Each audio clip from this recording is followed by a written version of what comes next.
اعوذ باللہ من الشیطان الرجیم، بسم اللہ الرحمن الرحیم۔ سورہ مبارکہ فجر کہ جیسے سورہ امام حسین علیہ السلام بھی کہا جاتا ہے، جیسا کہ پہلے روایت کو پیش کیا تھا، فَإِنَّهَا سُورَةٌ لِلْحُسَین ابن علی علیہ السلام، کہ یہ وہ سورہ ہے کہ جو امام حسین علیہ السلام کے لیے خدا نے قرار دی۔ اس سورہ کے مطالب کو اگر دیکھا جائے تو 4 حصوں میں تقسیم کیے جا سکتے ہیں۔ پہلا وہ حصہ ہے کہ جہاں خداوند متعال کچھ قسم ہے کچھ عظیم چیزوں کی جو کھا رہا ہے، اور دوسرے حصے میں خداوند متعال کچھ گزشتہ اقوام کا تذکرہ کر رہا ہے کہ کس طریقے سے ان کے اوپر خدا کا عذاب نازل ہوا، انہوں نے کون سا فعل انجام دیا۔ تیسرے حصے میں خداوند متعال یہ بیان کر رہے کہ کیوں کوئی فرد واحد یا کوئی اجتماع جو ہے وہ خدا سے طغیانی کرتا ہے، اور اس کے ذہن میں بیان کیا خدا نے کہ اصل وجہ جو ہے وہ انسان کا مال دنیا سے محبت کرنا ہے اور اس کی مذمت کرتا ہے۔ اس کے بعد خداوند متعال آخری حصے میں قیامت کا ذکر کرتا ہے کہ اس طریقے سے قیامت میں جو ہے وہ انسان پریشان ہوگا کہ جس نے جو ہے وہ اپنی آخرت کے لیے کچھ جمع نہیں کیا ہوگا، اور آخر میں اسی حصے میں ان افراد کا تذکرہ کرتا ہے کہ جو خدا جن سے راضی ہوگا، جو خدا سے راضی ہوں گے، جو اطمینان کی کیفیت میں ہوں گے۔ آغاز ہوتا ہے سورہ کا والفجر ولیال عشر والشفع والوتر واللیل اذا یسر، کہ قسم ہے فجر کی، اور قسم ہے 10 راتوں کی، اور قسم ہے دوئی کی اور اکائی کی، آڈ اور ایون کی، واللیل اذا یسر، اور قسم ہے رات کی کہ جب یہ گزر جاتی ہے۔ اب کیونکہ آیات اس انداز سے ہیں کہ انسان اپنی جانب سے اگر یہاں پہ فیصلہ کرے تو تفسیر پر رائے ہوگی، لہٰذا لازم ہے کہ اس موقع پہ روایت کی جانب پلٹا جائے اور دیکھا جائے کہ صاحبان قرآن اس بارے میں کیا کہتے ہیں۔ تو چھٹے امام جعفر صادق علیہ السلام سے روایت ہے، بیان کرتے ہیں کہ والفجر، الفجر هو القائم علیہ السلام، کہ یہاں فجر سے مراد وہ طلوع ہونے والی صبح سے مراد حضرت حجت اجل اللہ تعالیٰ فرجہ الشریف ہے۔ ولیال عشر، اور 10 راتوں سے مراد الائمہ علیہم السلام، امام ہے کون سے؟ من الحسن الی الحسن علیہ السلام، کہ امام حسن مجتبی علیہ السلام سے لے کے امام حسن عسکری علیہ السلام تک، یہ 10 امام ہیں کہ جنہیں خدا 10 راتوں سے یاد کر رہا ہے۔ اس کے بعد والشفع والوتر، اور آڈ اور ایون کی قسم، یہاں بیان کرتے ہیں کہ والشفع سے مراد، دوئی سے مراد کون ہے؟ امیر المؤمنین علیہ السلام و فاطمہ علیہ السلام، اس سے مراد جناب مولا کائنات اور جناب سیدہ سلام اللہ علیہا ہے۔ والوتر هو اللہ وحدہ لا شریک لہ، اور وتر سے مراد، اکائی سے مراد، وحدانیت سے مراد خداوند متعال ہے۔ اسی طریقے سے ایک اور تفسیر میں بیان کیا امام نے کسی اور موقع پہ کہ شفع سے مراد، دوئی سے مراد امیر المؤمنین علیہ السلام اور رسول خدا ہے، اور وتر سے مراد، وحدت سے مراد یہاں پہ خداوند متعال ہے۔ اس کے بعد بیان ہوا کہ حل فی ذالک قسم الذی حجر، کیا اس کے اندر صاحبان عقل کے لیے قسم نہیں ہے؟ یعنی قسم اس چیز کی کھائی جاتی ہے کہ جس کی عظمت جو ہے وہ سامنے والے کے لیے واضح ہو۔ تو خداوند متعال سوال کے ذریعے بتلا رہا ہے کہ اس کی عظمت اتنی واضح ہے کہ صاحبان عقل اس قسم کو سمجھیں گے، جو بھی عقل رکھتا ہوگا۔ اس کے بعد اشارہ کرتا ہے گزشتہ اقوام کی جانب کہ الم تر کیف فعل ربک بعاد،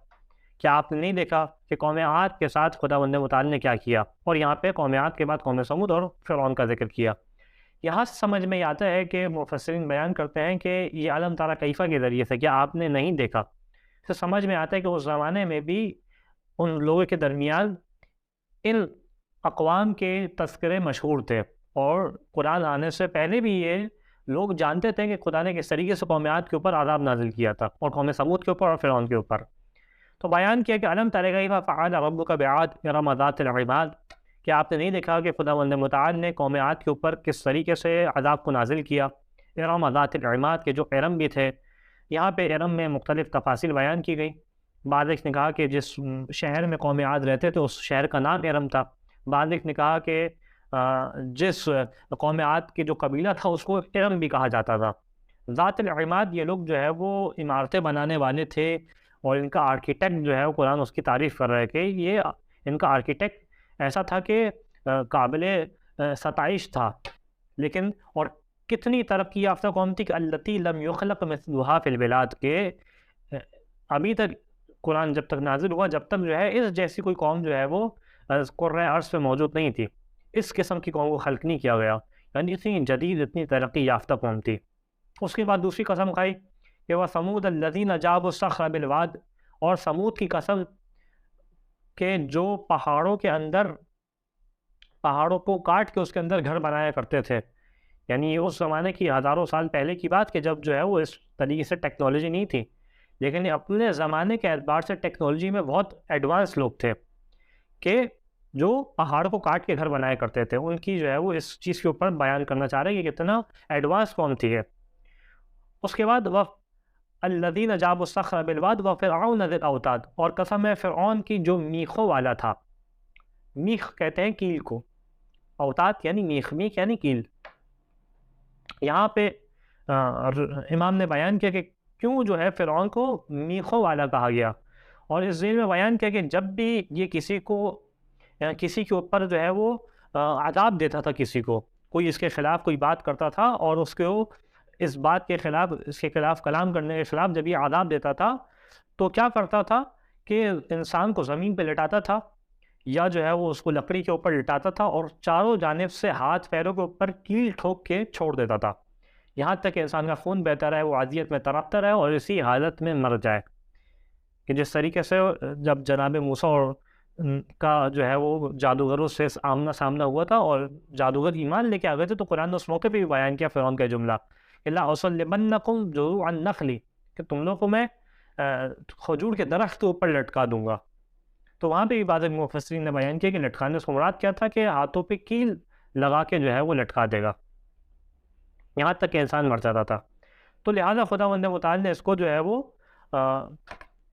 ہے وہ اوتاد کہا، ذل اوتاد یعنی میخوں والا۔ اس کے بعد بیان ہوتا ہے کہ فَصَبَّ عَلَيْهِمْ رَبُّكَ، ان کا فعل کیا تھا جس وجہ سے خدا نے عذاب نازل کیا، کہ الذین طغوا فی البلاد، انہوں نے جو ہے وہ طغیانی کی شہروں کے اندر، فَأَكْثَرُوا فِيهَا الْفَسَادَ، نتیجہ کیا ہوا طغیانی کا، بغاوت کا، خدا کی حدود کو پامال کرنے کا، کہ فساد جو ہے وہ بہت زیادہ ہو گیا۔ اور دیکھیے قرآن کا قاعدہ کلیہ ہے یہ، اس کو جو ہے وہ انسان اپنے پلو سے باندھ لے، قرآن کا قاعدہ کلیہ ہے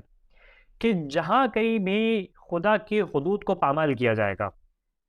جہاں کہیں بھی ان قوانین کو توڑا جائے گا جو خدا نے معاشرے کے لیے اور فرد واحد کے لیے بنائے ہیں، نتیجہ یہ ہوگا کہ اس قوم میں فساد ہوگا، وہ قوم جو ہے وہ فساد کی جانب جائے گی۔ فساد کسے کہتے ہیں؟ فساد یعنی حد اعتدال سے ہٹ جانا۔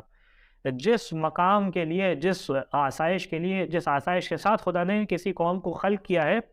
وہ اس مقام سے ہٹ کے اس مقام پہ آ جائے گی کہ پریشانی میں ہو جائے گی۔ فَأَكْثَرُوا فِيهَا الْفَسَادَ، اب بہت زیادہ فساد کیا، نتیجہ کیا ہوا؟ فَصَبَّ عَلَيْهِمْ رَبُّكَ صَوْتَ عَذَابٍ،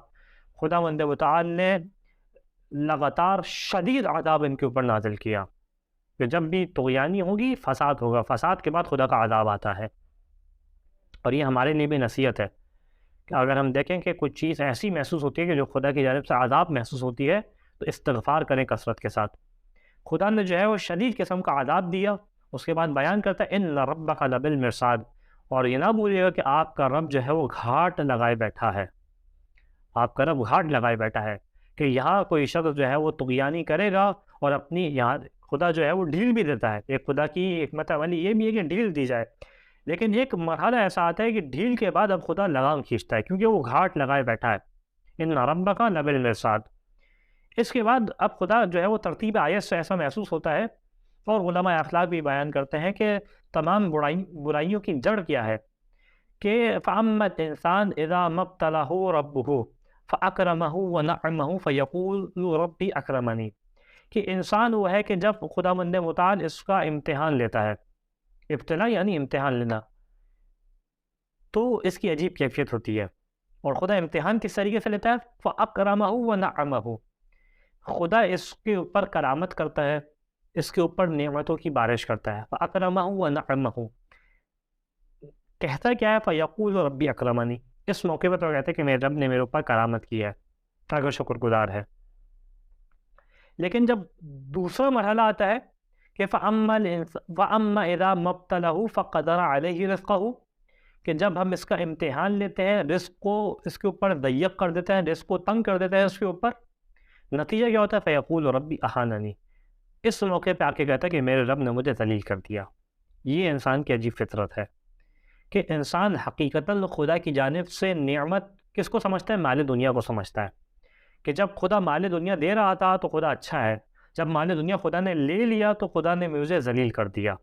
حالانکہ حقیقت کیا ہے کہ دونوں صورتوں میں انسان خدا کا شکر ادا کرے۔ یعنی اگر خدا نے مال دنیا دیا تو یہ میرے حق میں بہتر تھا، مجھے دیا۔ اگر مال دنیا لے لیا تو یہ میرے حق میں بہتر تھا، اس لیے لیا، نہ یہ کہ خدا جو ہے مجھے ذلیل و خوار کرنا چاہتا ہے۔ یہ انسان کی کیفیت ہے۔ اور یہ مال دنیا کی جب محبت ہوتی ہے تو کس حد تک نکل جاتا ہے؟ کلا بل لا تکرمون الیتیم، کہ تمہاری کیفیت کیا ہے، تم کس قدر گر گئے ہو اور کتنا خراب کام کر رہے ہو کہ لا بل لا تکرمون الیتیم، تم لوگ یتیموں کا اکرام نہیں کرتے، یتیموں کا احترام نہیں کرتے۔ اور یہ بہت اہم نقطہ ہے یہاں پہ کہ قرآن کریم اور احادیث مبارکہ کہ جہاں یتیموں کی مالی مدد کرنے کی کہتی ہیں، وہیں یتیموں کا اکرام کا بھی خاص رجحان پیدا کرتی ہیں کہ دیکھو کہیں ایسا نہ ہو کہ تمہارا کوئی فعل ایسا ہو جائے کہ یتیم جو ہے وہ یہ اپنے اندر احساس کمتری کو محسوس کرے، یہ محسوس کرے یتیم کہ کاش میرا باپ ہوتا تو آج مجھے زمانے والے عزت کی نگاہ سے دیکھتے، عزت دیتے، اکرام دیتے۔ مالی مدد کرو اور مالی مدد کے ساتھ اس کا اکرام بھی کرو۔ اس کے بعد بیان کرتا ہے وَلَا تَحَاضُونَ عَلَىٰ طَعَامِ الْمِسْكِينِ، اور یہاں تک کہ تم لوگ جو ہے ایک دوسرے کو مساکین کو کھلانے کے اوپر ابھارتے بھی نہیں ہو۔ یعنی تم لوگ کیوں نہیں ابھارتے مساکین کو کھلانے کے اوپر؟ ابھارو ایک دوسرے کے اوپر، بلکہ کتنے گر جاتے ہو حب مال دنیا کے اندر کہ وَتَأْكُلُونَ التُّرَاثَ أَكْلًا لَمًّا، میراث کو تم لوگ اس طریقے سے کھاتے ہو کہ اس کے اندر تفریق نہیں کرتے، جو کچھ میراث میں بچا سب کھا جاتے ہو، فرق نہیں کرتے تم لوگ کہ کہاں پہ جو ہے وہ مال حلال ہے، کہاں پہ مال حرام ہے، کون سا میراث کا وہ حصہ ہے جو مجھے ملنا تھا، کون سا میراث کا وہ حصہ ہے جو مجھے نہیں ملنا تھا۔ ہمارے معاشرے میں کتنی بڑی مشکل ہے یہ کہ کتنا بیٹیوں کا حصہ ہم کھا جاتے ہیں، کتنا بہنوں کا حصہ ہم کھا جاتے ہیں، اور کتنے جو ہے اگر ایک بھائی طاقتور ہے تو دوسرے بھائی کا حصہ کھانے کے در پہ ہوتا ہے۔ وَتَأْكُلُونَ التُّرَاثَ أَكْلًا لَمًّا، بغیر تفریق کرے تم لوگ مال یتیم مال میراث کھا جاتے ہو۔ وَتُحِبُّونَ الْمَالَ حُبًّا جَمًّا، یہاں تک کہ تم لوگ جو ہے وہ مال دنیا سے اتنی شدید محبت کرتے ہو کہ بس تمہارا دل یہ ہوتا ہے کہ زیادہ سے زیادہ مال دنیا جمع کر لو۔ اب دیکھیں ترتیب آیت کیا ہے، عجیب ہے واقعہ۔ یہ مال دنیا کی محبت ہے پالنے والے، اس کا علاج کیا ہے، اس کا حل کیا ہے، کس طریقے سے اس مال دنیا کی محبت کو ختم کرے؟ ترتیب آیت بھی اس جانب رہنمائی کرتی ہے، علماء اخلاق بھی رہنمائی کرتے ہیں کہ کلا اذا دکت الارض دکن دکا، کہ جب زمین کو ٹکڑے ٹکڑے کر دیا جائے گا، زوردار طریقے سے ہلایا جائے گا، کہ جس کی جانب قرآن نے مختلف مقامات پہ اشارہ کیا کہ اذا زلزلت الارض زلزالہا، جب شدید قسم کا جھٹکا دیا جائے گا۔ روایت میں بیان کیا کہ دکا سے مراد کیا ہے، یعنی زوردار قسم کا زلزلہ،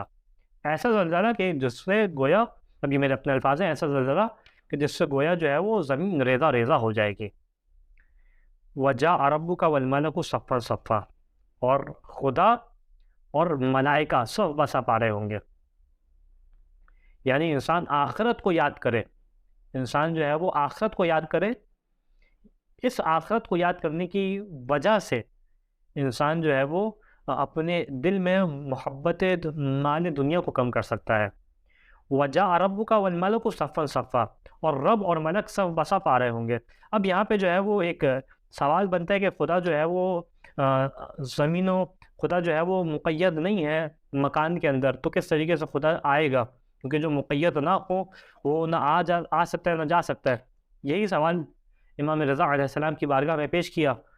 تو امام نے بیان کیا ان اللہ عز وجل لا یوصف بالمجی والذہاب، خدا جو ہے وہ نہ آ سکتا ہے نہ جا سکتا ہے۔ وَتَعَالَى اللَّهُ عَنِ الْانتقال، خدا اس سے بلند ہے کہ ایک مقام سے دوسرے مقام پہ منتقل ہو، کیونکہ مکان کے اندر مقید نہیں ہے۔ تو اس سے مراد کیا ہے کہ بیان کیا انما یعنی بذالک وجاء امر ربک والملک صفا صفا، خدا کا حکم آئے گا اور ملائکہ صف بصف آئیں گے۔ تو خدا کا حکم اور ملائکہ صف بصف آ رہے ہوں گے۔